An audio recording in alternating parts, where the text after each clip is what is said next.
প্রতিদিনের মতো জনি ও তার বউ একসাথে বসে রাতের খাবার খাচ্ছিল। সেদিন হঠাৎ বাইরে প্রচণ্ড ঝড় বৃষ্টি শুরু হলো। তখন তাদের ঘরের ভেতরে একটা কাক ঢুকে ঘরের ভেতরে সব জিনিস উড়ে উড়ে ভাঙতে শুরু করলো। তখন জবা বলল, আরে আরে, আমার বাড়ির সব জিনিস তো এই কাকটা ভাঙতে শুরু করেছে। এই কাকটাকে ধরো, না হলে বাড়ির সব জিনিস ও এক্ষুনি ভেঙে ফেলবে।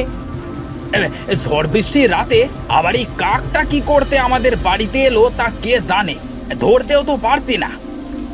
আচ্ছা ছেড়ে দাও একে, শুধু শুধু তাড়িও না, ওর সময় হলে ও নিজেই চলে যাবে।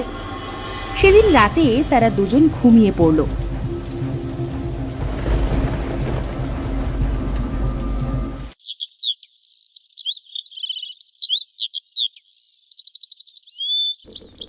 পরের দিন সকালে জনি আর তার বউ দেখলো তাদের দুজনের মাঝে একটা অদ্ভুত ছোট্ট মেয়ে শুয়ে আছে।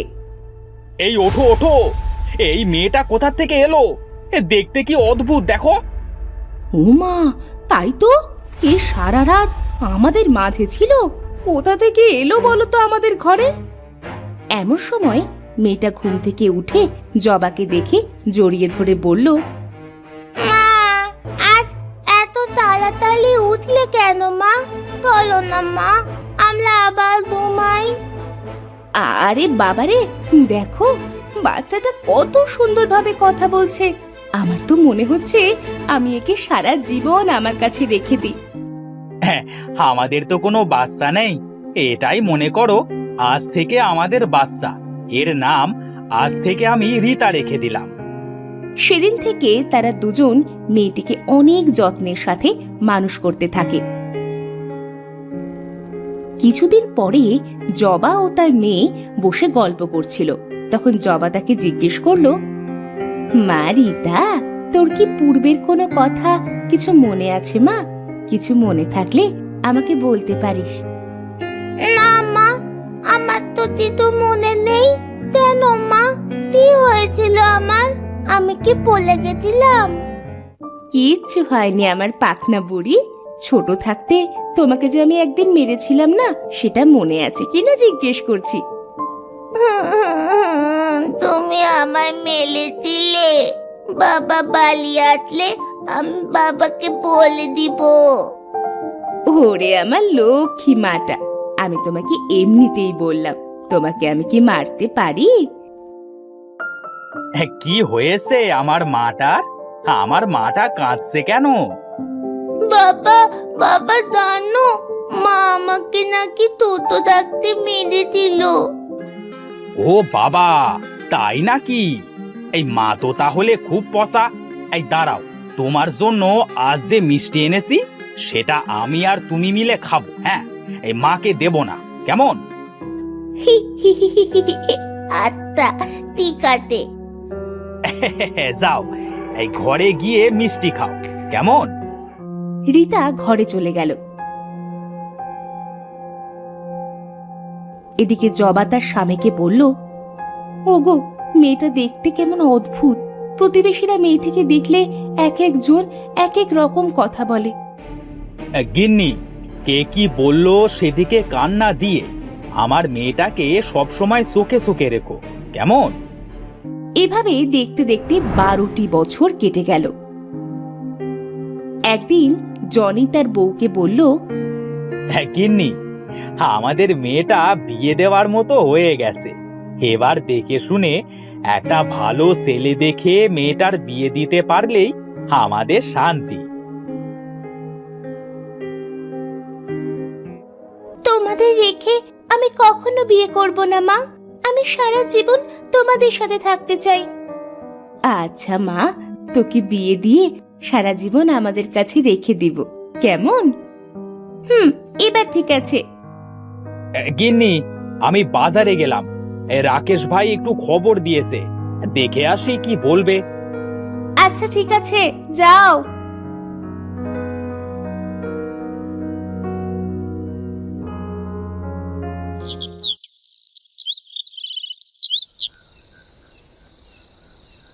জনি বাজার থেকে ফিরে তার বউকে ডেকে বলল, গিন্নি, একটা সুখবর আছে। কাল আমার রীতামাকে একজন দেখতে আসবে। তাই নাকি? তা ছেলেটা দেখতে কেমন গো?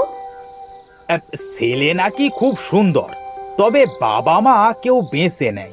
আমি বলেছি আমার মেয়েকে যদি বিয়ে করে তবে আমার সব সম্পত্তি তাকে দিয়ে দেব। ভালো কথা বলেছো। আমাদের সব কিছু দিয়ে বিনিময়ে আমার মেয়েটা যেন সুখে থাকে।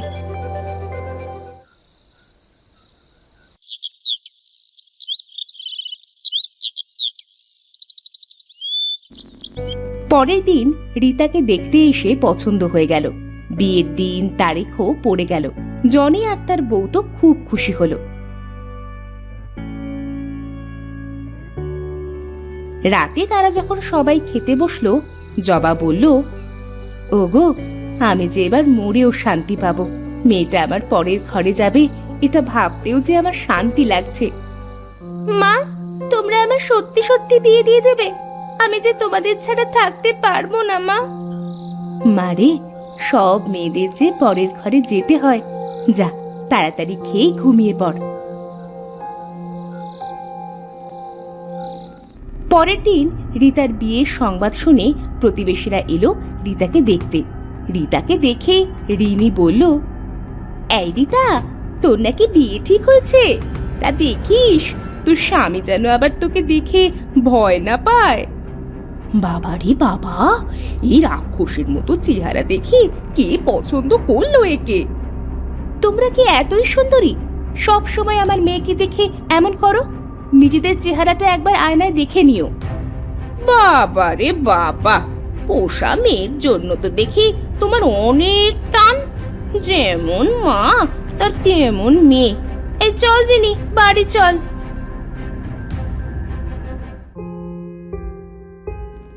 মা, সে ছোট্ট থেকে আমাকে দেখে সবাই ভয় পায় মা। আমি কি দেখতে খুব খারাপ নাকি? যে যাই বলুক না কেন, তুই তো আমার চাঁদের মতো মেয়ে। না মা, আমি দেখতে রাক্ষসীদের মতো। আমার মা বাবা কে বলো তো মা? আমরা তোর বাবা মা, ওরা মিথ্যা বলছে। মা, আমার কিচ্ছু ভালো লাগছে না, আমি একটু বাইরে থেকে ঘুরে আসি। এই কথা বলে রীতা কাঁদতে কাঁদতে বাড়ি থেকে বেরিয়ে পাশের জঙ্গলে হাঁটতে গেল। তখন দেখলো একটা পাখি অনেকগুলো পাখিদের সাথে কথা বলছে।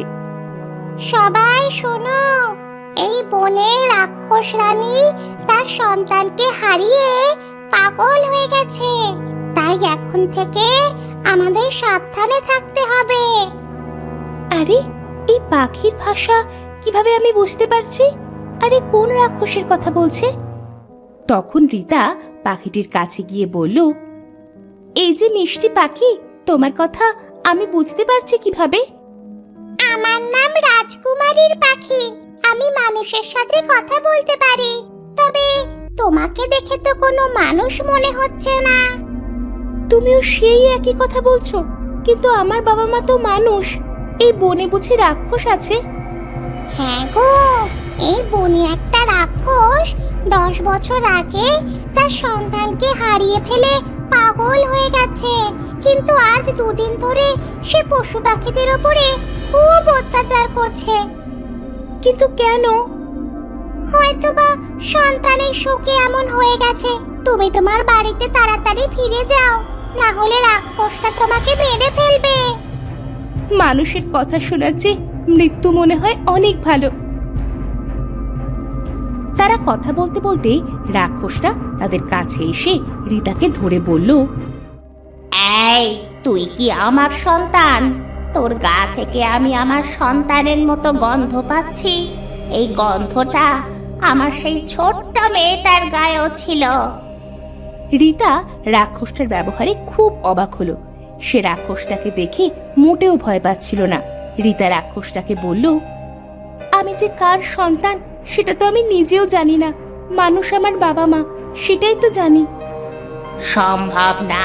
তুই যদি মানুষই হতিস, তাহলে তোর চেহারা এমন রাক্ষসের মতো কেন?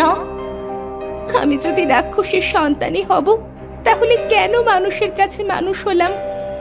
সেই কথা তো তোর মানুষ বাবা মা বলতে পারবে। চল আমরা তোর মানুষ বাবা মার কাছে যাই। শুনলাম তুমি নাকি পাগল হয়ে গেছিলে, কিন্তু তোমাকে দেখে তো সুস্থ দেখা যাচ্ছে। আমি আমার সন্তানকে খোঁজার জন্য শুধু পাগলের অভিনয় করেছিলাম।